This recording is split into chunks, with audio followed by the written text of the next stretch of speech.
সংসদ সদস্য গাজী নজরুল ইসলামকে বহিষ্কার করেছে জামায়াত। এ নিয়ে আরও জানাতে সাতক্ষীরা থেকে যুক্ত হয়েছেন সহকর্মী গাজী ফরহাদ। ফরহাদ, বর্তমানে সেখানকার স্থানীয়রা কি বলছেন এবং এই বিষয়ে জামায়াতের নেতারা কোনো তথ্য দিয়েছে কিনা, সর্বশেষ কি তথ্য রয়েছে আপনার কাছে?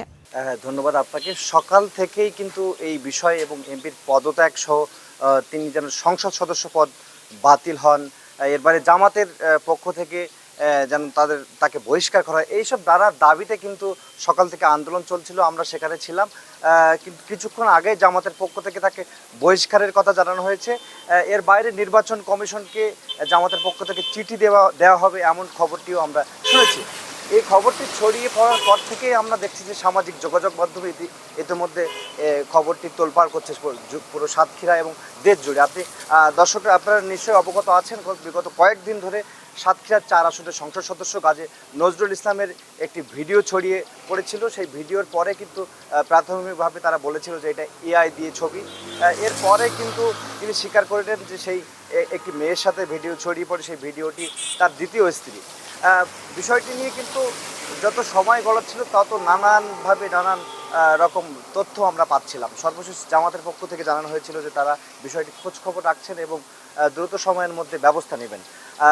গতকাল কিন্তু এই ঘটনায় একটি ভিডিও ভাইরাল হয়েছিল। সেই ভিডিওতে দেখা যায় যে আসলে তার স্ত্রী নয়, স্ত্রী ছাড়া প্রেমিকা পরিচয়ে তিনি একটি হোটেলের কক্ষে ছিলেন এবং স্থানীয় লোকজন সেখানে গিয়ে তাকে মারপিটও করছেন এবং সে সময় তিনি তাদের কাছে ক্ষমা চাচ্ছে, এটি আমরা দেখেছিলাম।